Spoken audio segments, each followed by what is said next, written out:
I never meant to hurt anybody. I never meant to put in jeopardy the Russian population.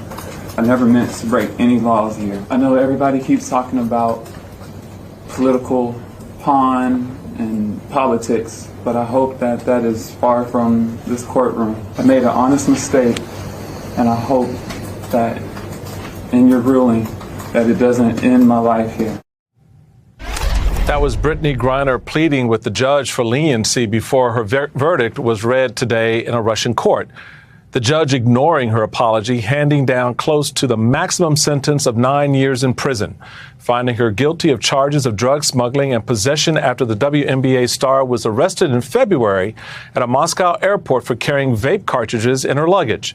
After the verdict, U.S. Secretary of State Antony Blinken condemned the Russian justice system and called efforts to bring Griner home a personal priority. Russia has said that any talk of potential swap for Griner and fellow jailed American Paul Whelan would have to wait until the court's verdict. Let's bring in Mary Ulashina, a Russian journalist writing for the Washington Post who has been covering that country for close to a decade, and Tom Firestone, former president, legal advisor at the embassy in Moscow. Mary, let us get a sense of what happened in the courtroom today. Could you kind of give us this idea of what the mood is there, and certainly how is this playing out across Russia? Because Brittney Griner is pretty popular in Russia. She is indeed. She has a lot of fans, especially in Yekaterinburg, where her club is, where she played off-season from the WNBA.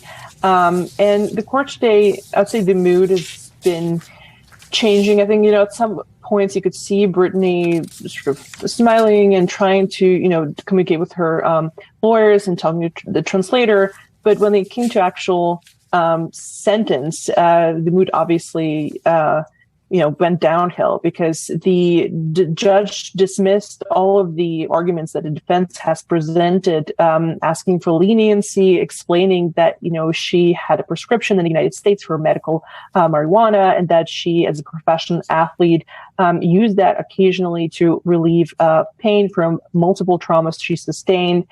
They did not take into account the characteristics that people sent to the court on her behalf, and they said, and they continue to maintain, that she intentionally brought these cartridges to smuggle drugs into Russia, something that Brittney obviously denies, and she says that she had no idea that the cartridges were in her luggage in the first place. So at some point you could see how she was basically apologizing to the Russian people and to her family, and was tearing up. Tom, as we mentioned, Secretary Blinken has said it's a priority to bring Griner home. President Biden, in fact, also calling her detention unacceptable in a statement he made today. We are really just seeing one side of this, though, and certainly these negotiations have been on the public side here in the U.S. What will the U.S. posture publicly be in the coming days and weeks now that the verdict has been announced, but also what is the private negotiation posturing going to be like between Russia and the U.S.? Well, it's hard. We don't have a lot of visibility into the private negotiating posture, but it's clear the administration is going to redouble its efforts to try to get her out. President Biden said that. Secretary Blinken said that.